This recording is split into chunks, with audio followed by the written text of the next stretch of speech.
So student, in this video we'll talk about this word total internal reflection. Total internal reflection क्या होता है?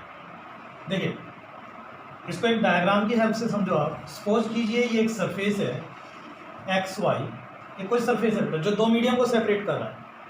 Suppose ये medium 1 है और ये मीडियम 2 है. As I told you in my previous videos कि मैं नंबर 2 को डेंसर मीडियम मानकर चला करूँगा, उसी हिसाब से चल रहा हूँ यहाँ पर भी कि जो सेकंड मीडियम है वो डेंसर है और फर्स्ट मीडियम रेयर है. इमेजिन करो कि कोई एक ऑब्जेक्ट आपका डेंसर मीडियम में रखा हुआ है. An object is placed in a denser medium, यहाँ रखा है. सो इससे देखो बहुत सारी रेज निकलती हैं. एक नॉर्मल रे निकलती है, जो नॉर्मल रे निकलती है वो सीधी चली जाती है. अगर हम अब एंगल ऑफ इंसिडेंस को बढ़ाना शुरू करें तो रे डेंसर से रेयर जा रही है, नॉर्मल से परे हटना शुरू हो जाती है. यानी कि जैसे जैसे आप इस एंगल को बढ़ाओगे एंगल ऑफ इंसिडेंस को, तो एंगल ऑफ रिफ्रैक्शन भी बढ़ेगा. एक पर्टिकुलर एंगल ऐसा आएगा जहां पर अगर आप इस रे को इंसिडेंट करते हो तो ये रे नेक्स्ट मीडियम में जाने की बजाय अलोंग द सरफेस ट्रेवल करना शुरू कर देती है. मतलब एंगल ऑफ रिफ्रैक्शन 90 डिग्री हो जाता है. आर 90 डिग्री हो जाता है इस केस में एंगल ऑफ रिफ्रैक्शन. तो इस एंगल ऑफ इंसिडेंस पर आपकी रे अलोंग द सरफेस ट्रेवल करती है और उसके बाद अगर आप रे को इस सरफेस पर इंसिडेंट करते हो तो ये रे नेक्स्ट मीडियम में जाने की बजाय इसी मीडियम में वापस आ जाती है. तो this phenomena of reflecting back of the light in the same denser medium is called total internal reflection. थोड़ा सा और अच्छे तरीके से बोलता हूँ बेटा, ये जो एंगल ऑफ इंसिडेंस है ना, इस एंगल ऑफ इंसिडेंस को क्रिटिकल एंगल कहते हैं. It is called critical angle. अभी डेफिनेशन में लिखता भी हूँ आपके लिए इसके लिए. तो क्रिटिकल एंगल कहते हैं जब हमारा angle of incidence critical angle से ज़्यादा हो जाता है तो रे नेक्स्ट मीडियम में जाने की बजाय उसी मीडियम में वापस आ जाती है. So the phenomena of reflecting back of the light in the same denser medium when it is incident at an angle greater than critical angle is called total internal reflection. इसको total internal reflection कहते हैं. So the phenomena of reflecting back of the light in the same denser medium when it is incident at an angle greater than critical angle is called total internal reflection. So total internal reflection के लिए देखिए बेटे यहाँ पर दो चीज़ें बहुत ज़रूरी हैं. दो चीज़ें बहुत ज़रूरी हैं. पहली बात कि जो रे है वो डेंसर से रेयर की तरफ जानी चाहिए. अगर कोई ऑब्जेक्ट रेयर साइड में रखा है और आप डेंसर में ले जा रहे हो तब TIR नहीं होता. तो पहली कंडीशन क्या है TIR के लिए कि रे जो है it must goes from denser to rare medium. और दूसरी कंडीशन है कि angle of incidence should be greater than critical angle. So पहली condition the ray must go from denser to rare medium. Now second condition is angle of incidence must be greater than critical angle. अगर angle of incidence critical angle से कम होगा तो रे TIR represent नहीं करेगी. सो बेटा आप यहाँ पर एक और पॉइंट आता है कि क्रिटिकल एंगल की डेफिनेशन क्या है. क्रिटिकल एंगल की डेफिनेशन क्या है? तो critical angle is that angle of incidence at which the angle of refraction is 90 degree. Critical angle वो एंगल ऑफ इंसिडेंस होता है जहाँ पर रिफ्रैक्टेड एंगल आपका 90 डिग्री के बराबर होता है. इससे पहले रे रिफ्रैक्शन से करती है, इसके बाद रे रिफ्लेक्शन से करती है और ये लॉ ऑफ रिफ्लेक्शन को ओबे करती है. आप जानते हो लॉ ऑफ रिफ्लेक्शन में I = R, यानी कि इंसिडेंट एंगल = रिफ्लेक्टेड एंगल. ये इस चीज़ को ओबे करती है. तो this is called total internal reflection. So now the next topic is relation between refractive index and critical angle. तो बड़ा आसान सा रिलेशन है. आप यहाँ से या इस केस में स्नेल लॉ लगाओ सरफेस XY पर. आप सबको पता है कि रे जा रही है इस वक्त मीडियम 2 से मीडियम 1 पर. तो अकॉर्डिंग टू स्नेल लॉ हम रिफ्रैक्टिव इंडेक्स 1 का निकालेंगे with respect to 2 equal to sin I/sin R. आप यहाँ देखोगे कि एंगल ऑफ इंसिडेंस आपका क्रिटिकल एंगल के बराबर जब हो जाता है तो एंगल ऑफ रिफ्लेक्शन 90 डिग्री हो जाता है. तो आप R को 90 डिग्री के बराबर रखो. So μ12 equal to sine C/sin 90. sin 90 आपका 1 हो गया तो it is equal to sine C हो जाएगा भाई. अब यहाँ से बात आपको समझनी है. देखिए अभी आपने मीडियम 1 का रिफ्रैक्टिव इंडेक्स निकाला है एंड मीडियम 1 जो है वो रेयर मीडियम है. और आपको याद होगा हम फाइनल आंसर डेंसर मीडियम के लिए देते हैं तो डेंसर मीडियम का यानी कि 2 का रिफ्रैक्टिव इंडेक्स निकालना है, तो म्यू 2 1, तो रेसिप्रोकल ऑफ इट होगा 1/sin c हो जाएगा। तो ये है रिलेशन आपका रिफ्रैक्टिव इंडेक्स और क्रिटिकल एंगल के बीच में, mu equal to 1/sin c। So mu equal to 1/sin c, ये रिलेशन आप यहाँ से देखो, क्रिटिकल एंगल जितना ज़्यादा होगा रिफ्रैक्टिव इंडेक्स उतना ही कम होगा। मतलब कुल मिला के ये बात है कि भाई क्रिटिकल एंगल और रिफ्रैक्टिव इंडेक्स में रिलेशन है कि जितना ज़्यादा क्रिटिकल एंगल, यहाँ से एक बात और समझनी है आपको, क्रिटिकल एंगल जितना ज़्यादा होगा TIR होने की प्रोबेबिलिटी उतनी कम हो जाएगी, रिमेंबर इट। तो इसलिए क्रिटिकल एंगल को कम होना होगा, क्योंकि देखो इस डायग्राम से समझो, जितना यहाँ से इनफाइनाइट रेंज निकल रही है, यहाँ से लेकर यहाँ तक सारी रेंज। अब ये सोचो कितनी रे TIR शो करेंगी, इस रीजन में जो रे हैं वो तो TIR शो करेंगी नहीं, इस रीजन में जो रे हैं वो TIR शो करेंगे। इसका मतलब अगर मैं ये एंगल को छोटा बना दूंगा तो ये रीजन बढ़ जाएगा, तो नंबर ऑफ रेज भी ज़्यादा हो जाएंगे। इट मीन्स सीधी बात है कि क्रिटिकल एंगल TIR होने के लिए छोटा होना चाहिए, क्रिटिकल एंगल छोटा यानी कि रिफ्रैक्टिव इंडेक्स ज़्यादा। कुल मिला के बहुत सीधे शब्दों में बात करो, अगर आपको कहीं भी TIR करवाना है और बहुत आसानी से TIR ऑब्जर्व करना चाहते हो तो आप जितना ज़्यादा डेंसर मीडियम हो सके उतना ज़्यादा डेंसर मीडियम लीजिए, आपको TIR बहुत ईजिली अवेलेबल होगा। जितना कम डेंसर मीडियम होगे TIR आपको पकड़ना उतना ही मुश्किल हो जाएगा। Now application of total internal reflection. तो पहली एप्लीकेशन है हमारी स्पार्कलिंग ऑफ डायमंड। डायमंड इतना ज़्यादा स्पार्कल क्यों करता है? बेसिकली बेटा आप लोग अगर डायमंड के बारे में सोचें ना, तो डायमंड जिस मटेरियल का बना होता है उसका रिफ्रैक्टिव इंडेक्स लगभग 2.42 है, इट्स वेरी हाई, और इसका जो क्रिटिकल एंगल है वो लगभग 24.4 डिग्री है। It means it is very small.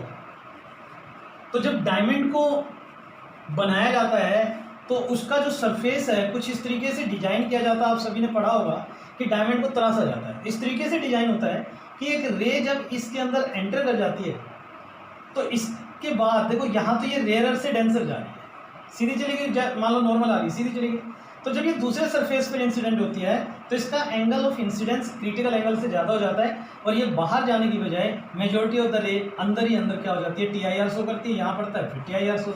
इस तरीके से मेजोरिटी ऑफ लाइट अंदर ही अंदर क्या होती जाती है, रिफ्लेक्ट होती रहती है।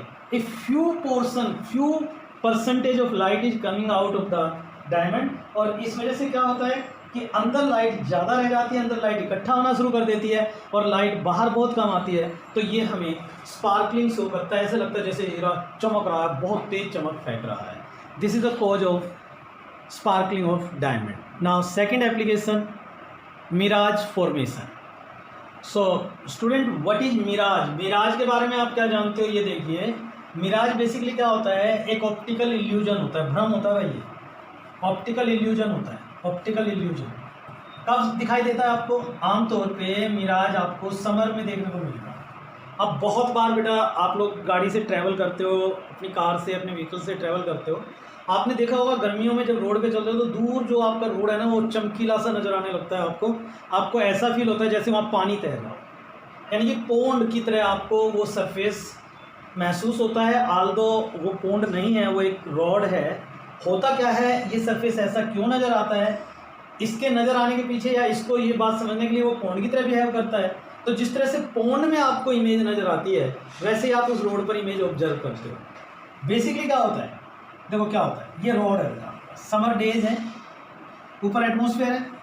रियल में तो क्या होता है कि एटमॉस्फेयर जैसे जैसे ऊपर की तरफ जाता है तो डेंसिटी कम होती है, यानी कि ऊपर की तरफ रेयरर और नीचे की तरफ एटमॉस्फेयर का जो लोअर पोर्शन है अर्थ सरफेस के नज़दीक वाला रीजन है वो डेंसर होता है। लेकिन समर में क्या होता है, उल्टा होता है, बहुत ज़्यादा हीट रेज आती हैं, उन हीट रेज की वजह से अर्थ सरफेस जो है वो ज़्यादा गर्म हो जाता है और इस रीजन का जो एयर है वो थोड़ा सा गर्म होकर ऊपर चला जाता है। कुल मिला के अर्थ सरफेस के नज़दीक वाली जो रेज है, मैं ये जो लेयर दिखा रहा हूँ, ये जो लाइन दिखा रहा हूँ आपको, ये तो आपका अर्थ सरफेस है, ये अर्थ सरफेस है। इसके आसपास की लाइट में ये रेज दिखा रहा हूँ आपको, ये जो लाइन दिखा रहा हूँ ये डिफरेंट लेयर दिखा देता हूँ आपको, डिफरेंट रीजन बना देता हूँ। ये अर्थ के नज़दीक वाला रीजन है, ये उससे ऊपर है, ये उससे ऊपर है। तो सपोज करो ये एक ट्री है, कोई बिल्डिंग है, ट्री है, तो ऊपर का मीडियम अब आपका डेंसर और नीचे का मीडियम आपका रेयरर की तरह बिहेव कर लिया। इससे इनफाइनाइट रे निकल रही है, एक तो सीधी रे निकल रही है भाई, एक तो सीधी रे निकल रही है तो सीधी चली जाएगी। ऐसे बहुत सारी रेज आती हैं, ऐसे भी आएंगे, ऐसे भी आएंगे, ऐसे भी आएंगे।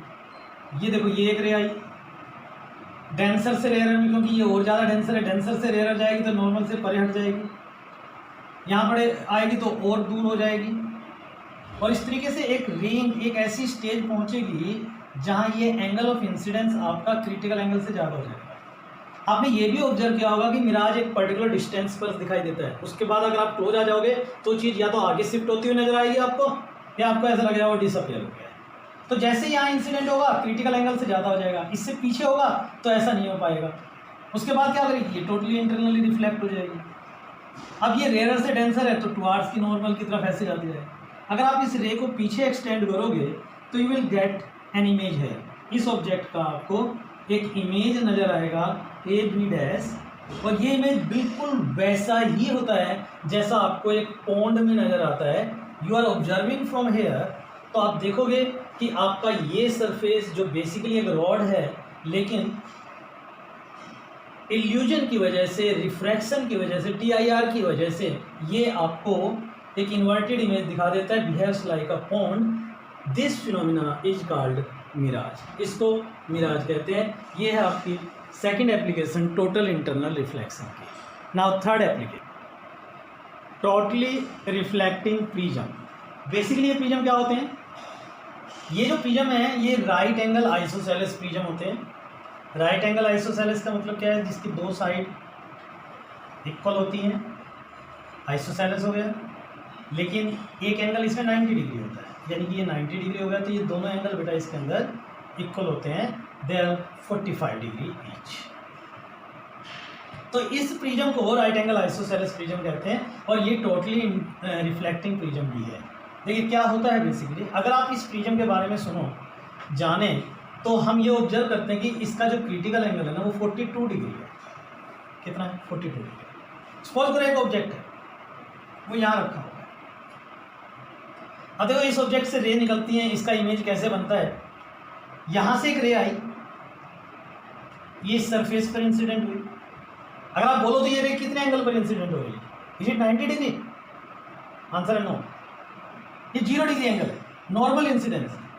तो ये रे देखो रेयर से डेंसर में जा रही है, नॉर्मली इंसिडेंट है तो सीधी चली जाएगी, इस सरफेस पर जाकर इंसिडेंट होगी। अब जब आप इस सरफेस को देखोगे, ये वाला सरफेस, ये वाला सरफेस, तो ये डेंसर है, ये रेयर है। इस पॉइंट पर अगर इस रे का एंगल ऑफ इंसिडेंस देखोगे, आप नॉर्मल ड्रॉ करोगे, ज्योमेट्री के हिसाब से आप देखोगे ये एंगल 45 डिग्री बनता है, 45 डिग्री। ओके, ये angle 45 degree, critical angle 42 degree. तो इसका मतलब ये हुआ कि ये रे जो देखो TIR की दोनों कंडीशन सेटिस्फाई कर रही है। पहले तो ये डेंसर से रेयर में जाने की कोशिश कर रही है, दूसरा इसका एंगल ऑफ इंसिडेंस 45 डिग्री जो कि 42 डिग्री से ज़्यादा है। तो ये रे नेक्स्ट मीडियम में जाने की बजाय इसी मीडियम में वापस चली जाएगी, इसी मीडियम में वापस।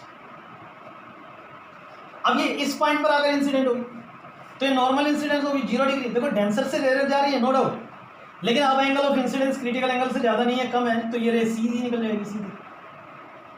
यानी कि ये वाला हिस्सा आपका यहाँ पे होगा। अब ऐसे ही यहाँ से देखो तो ये रे यहाँ जाएगी, रिफ्लेक्ट होती है। इट मीन्स ये वाला हिस्सा जो है आपका वो यहाँ पे होगा, तो ये रे आपको इधर इमेज दिखा देगी। ये ऑब्जेक्ट ए भी है तो it will form the image A dash B dash. This is what is called right angle isosceles prism. आप इस रे डायग्राम को देखकर ऑब्जर्व करो तो आपका इमेज 90 डिग्री पर शिफ्ट हो जाता है। आप जहाँ से उसे देख रहे थे 90 डिग्री एंगल पर आप उसके इमेज को देख पा रहे हो। Next is optical fibre. So the question is what is optical fibre. अगर आप पहले इसको सोचो कि ऑप्टिकल फाइबर होते क्या हैं, तो इसके बारे में जानिए क्या होते हैं। ऑप्टिकल फाइबर बेसिकली क्या होते हैं बेटा, ग्लास या क्वार्ट्ज के फाइबर होते हैं। जैसे मान लो एक ग्लास का फाइबर है, मैंने उसको थोड़ा सा मैग्नीफाई करके दिखाया, सिलेंड्रिकल शेप तो होता है, ये ग्लास फाइबर है। इस ग्लास फाइबर के ऊपर या क्वार्ट्ज के फाइबर होते हैं, एक और मटेरियल की कोटिंग की जाती है, और इस मटेरियल की जो कोटिंग की जाती है, ये जो मटेरियल जो सिलेक्ट किया जाता है, ये एक लोअर रिफ्रैक्टिव इंडेक्स का मटेरियल होता है as compare to this glass या क्वार्ट्ज। लोअर रिफ्रैक्टिव इंडेक्स के मटेरियल की कोटिंग करना ग्लास क्वार्ट्ज के ऊपर, इस प्रोसेस को क्लैडिंग कहते हैं। This process is cladding. देखो ऑप्टिकल फाइबर कैसे काम करता है TIR पर। इसमें एक रे जब आप इंसिडेंट करते हो कुछ इस तरीके से कि इसका एंगल ऑफ इंसिडेंस एक बार क्रिटिकल एंगल से ज़्यादा हो जाए, तो उसके बाद ये रे TIR शो करते करते करते करते दूसरे मीडियम से बाहर निकल जाती है। सो द TIR कंटिन्यूसली और केम out from the other side, और जब ये दूसरी साइड से आती है तो इसमें लॉस इन इंटेंसिटी ना के बराबर होती है, नेग्लिजिबल होती है। इसीलिए जितनी इंटेंसिटी से सिग्नल यहाँ से एंटर करता है उतनी ही इंटेंसिटी से सिग्नल यहाँ बाहर आ जाता है। सो यही एक ऐसा रीजन है। देखो एक मेन चीज़, तो सबसे पहली चीज़ तो ये सिग्नल को दूसरे एंड तक कैसे पहुँचा रहा है, तो लो ऑब्जर्व कि TIR अपना रोल प्ले कर रहा है। दूसरा, इसमें इंटेंसिटी लॉस नहीं होता, इसीलिए कम्युनिकेशन के अंदर हम इसे as a guided medium use करते हैं। मतलब ऑप्टिकल फाइबर्स आपको कम्युनिकेशन में हेल्प करता है कि आजकल आप लोगों ने सुना भी होगा ऑप्टिकल कम्युनिकेशंस आ रहे हैं, ऑप्टिकल फाइबर की हेल्प से कम्युनिकेशन के अंदर इनका यूज होता है। इवन आप अगर इसे बैंड भी कर दोगे ना तब भी आपने जो सिग्नल की इंटेंसिटी है उसमें कोई चीज़ है या उसमें कोई फर्क नहीं पड़ता। अगर बहुत सारे ऑप्टिकल फाइबर एक साथ रख दो तो this bundle of optical fiber is called light pipe. इस बंडल को क्या कहते हैं हम, लाइट पाइप कहते हैं, light pipe. So these are certain application on the basis of total internal reflection. चलिए मैं अब आपको एक इस पर न्यूमेरिकल भी करवाता हूँ, बड़ा अच्छा न्यूमेरिकल है, लेट्स सी। देखो बिफोर डूइंग दैट न्यूमेरिकल एक छोटा सा रिलेशन आपको यहाँ से बताता हूँ। Mu equal to 1/sin c होता है और म्यू जो है ना वो इन्वर्सली प्रोपोर्शनल टू वेवलेंथ भी होता है बेटा। तो अगर मैं इसके हिसाब से बात करूँ तो mu inversely proportional to wavelength is inversely proportional to sin c। इसका मतलब ये हुआ कि जो क्रिटिकल एंगल है वो डायरेक्टली प्रोपोर्शनल टू वेवलेंथ है। इट मीन्स जिस कलर की वेवलेंथ ज़्यादा होगी उसका क्रिटिकल एंगल भी ज़्यादा होगा। एक तो ये रिलेशन है जिस पर आप ध्यान दे सकते हैं। दूसरा, इसे स्पीड की टर्म में भी देखो। अगर आप देखो तो म्यू की definition if you remember c/v होती है। ये c स्पीड ऑफ लाइट है, ये c क्रिटिकल एंगल है, रिमेंबर इट। तो आपसे अगर कभी स्पीड ऑफ लाइट वगैरह के बारे में पूछा गया हो तो आप ये रिलेशन यूज करके भी बड़े आराम से कोई रिलेशन कन्वर्ट कर सकते हो, कोई वैल्यू फाइंड आउट कर सकते हो। So now come to the numerical, जिस न्यूमेरिकल के बारे में बात कर रहा हूँ। तो एक तो सीधा न्यूमेरिकल आ जाता है, क्रिटिकल एंगल दे रखा है, म्यू निकाल दो। म्यू दे रखा है, क्रिटिकल एंगल निकाल दो। म्यू दे रखा है, क्रिटिकल एंगल निकालो, क्रिटिकल एंगल से speed of light in that medium निकालो। मतलब कुल मिला के छोटे छोटे एक एक नंबर के क्वेश्चन आपके यहाँ से सेट हो सकते हैं। लेकिन दूसरा बड़ा इंटरेस्टिंग क्वेश्चन देखिए, क्या है इंटरेस्टिंग क्वेश्चन। ये एक आपका मान लो कंटेनर है, ये कंटेनर, इस कंटेनर के अंदर आपने पानी ले रखा, वाटर ले रखा, और कोई मीडियम भी हो सकता है, मैं वाटर। इसके बॉटम पे नहीं एक बल्ब ग्लो कर रहा है, ये बल्ब ग्लो कर रहा है। क्वेश्चन हमारा ये है कि वो एरिया कैलकुलेट करो जिस एरिया से लाइट इस सरफेस ऑफ वाटर से बाहर निकलेगी। तो बेटा आपके दिमाग में क्वेश्चन उठता होगा, क्या लाइट अब इस बल्ब से निकलने वाली सारे हिस्से से बाहर नहीं आएगी? तो आंसर नहीं, सीधा रीजन चेक करिए बेटा। सपोज करो एक लाइट सीधी निकल, सीधी जा रही है, कोई दिक्कत नहीं, वो तो सीधी निकल जाएगी, नॉर्मली इंसिडेंट है, नॉर्मल है। लेकिन धीरे धीरे जब ये किसी एंगल पर इंसिडेंट होगी तो एक स्टेज ऐसी भी तो आएगी ना जब इसका angle of incidence critical angle से ज़्यादा हो जाएगा, क्रिटिकल एंगल से ज़्यादा। तो उस केस में ये नेक्स्ट मीडियम में जाने की बजाय अलोंग द सरफेस ट्रैवल कर जाएगी या with in the medium travel कर जाएगी। इन द सेम वे ये इस साइड भी होगा, यानी कि ये लाइट इस सरफेस से बाहर आना कब बंद कर देगी? जब यहाँ से जाने वाली लाइट रेज इस सरफेस पर क्रिटिकल एंगल से ज़्यादा एंगल पर इंसिडेंट हो रही होगी या उसके बराबर, कम से कम उसके बराबर हो, तब ये अलोंग द सरफेस ट्रैवल करेगा। तो इसके बाद जो है लाइट बाहर नहीं जाएगी। तो ये वो एरिया आ गया, ये वो एरिया आ गया जिस एरिया से लाइट बाहर जाने वाली। अब तो आप इसकी वैल्यू निकालनी, ये बल्ब था, ये ए मान लो, ये सी मान लो, सी नहीं मानते इसे डी मान लो। सी मैंने इसलिए माना क्योंकि क्रिटिकल एंगल है, सी सिंपल वहाँ से आ जाएगा। अब देखो ये एरिया निकालना है, आपको ये एरिया निकालना है, तो मान लो ये रेडियस आर है, आर, तो एरिया की वैल्यू कितनी हो जाएगी? Area equal to pi R square. अब बेटा क्वेश्चन सिंपली है कि अगर मुझे आर पता लग जाए तो मैं बड़े आराम से इस क्वेश्चन को सोल्व कर सकता हूँ। और आप देखो आर कैसे निकलेगा, ये आई है तो ये एंगल भी आई के बराबर ही होगा। आई मतलब सी, ये सी के बराबर होगा। तो यहाँ से ये राइट एंगल ट्रायंगल बन गया। अगर मैं इस मीडियम की हाइट को h मान लूँ तो बड़े आराम से कैलकुलेट, एंगल के सामने परपेंडिकुलर, तो आप देखो r बाई एच जो है वो टेंजेंट सी के बराबर हो जाएगा। तो r equal to H tangent C, तो एरिया आ जाएगा pi H square tangent square C. तो इस तरीके से आप कैलकुलेशन कर सकते हो। अब इसकी कैलकुलेशन और आगे चाहो तो आगे बढ़ा सकते हो। क्रिटिकल एंगल कहाँ से आएगा? क्रिटिकल एंगल देखो ये रहा, और क्रिटिकल एंगल निकलता है म्यू से, मीडियम के रिफ्रैक्टिव इंडेक्स से। We know that mu equal to 1 by sine C. दो तरीके यहाँ से क्वेश्चन को आगे प्रोसीड करने के, या तो क्रिटिकल के एंगल की वैल्यू पहले टेबल से देख के जो है वैल्यू निकाल लो, वहाँ सब्सटीट्यूट करो। नहीं तो देखो इस मैथ को थोड़ा सा और आगे बढ़ाओ, म्यू की टर्म में सोचे इसको हम, pi H square tan theta sine theta upon cos theta होता है, तो I can write it sine square C upon cos square C. Pi H square sine square C और कोस स्क्वायर सी को 1 माइनस साइन स्क्वायर सी रख। अब यहां से देखो साइन सी की वैल्यू 1 बाई म्यू आती है, साइन सी 1 बाई म्यू के बराबर हो गया, साइन सी 1 बाई म्यू के बराबर हो गया। ये वाली वैल्यू यहां पुट कर दो, तो एरिया किसके बराबर आ जाएगा? देखो area equal to pi H square into 1 by mu square upon under root of 1 minus 1 by mu square. Okay, तो इस तरीके से आप कोई भी कैलकुलेशन प्रोसीड कर सकते हो। एक बार कैलकुलेशन चेक कर लो। एरिया निकालना है pi R square, R by H tangent theta होता है, तो मैंने आर बाई एच की जगह टेंजेंट थीटा रख दिया।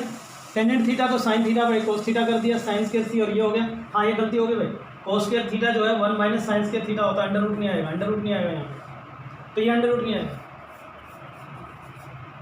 ठीक है, तो ये क्या बन जाएगा? Pi H square into 1 by mu square into, देखो ये 1 माइनस 1 बाई म्यू स्क्वायर था ना, तो I can write it mu square minus 1 upon mu square. Mu square से mu square cancel, so result comes out to be pi H square upon mu square minus 1। इस तरीके से आप area निकाल सकते हो जहां से लाइट बाहर आने वाली। तो ध्यान से देखना भाई, यहाँ एक गलती हो गई थी हमसे छोटी सी, इस मिस्टेक को ठीक कर लेना। अंडर रूट नहीं आएगा क्योंकि कोस थीटा होता तो अंडर रूट आता, अब तो ये कोस स्क्वायर थीटा है तो अंडर रूट हट जाएगा।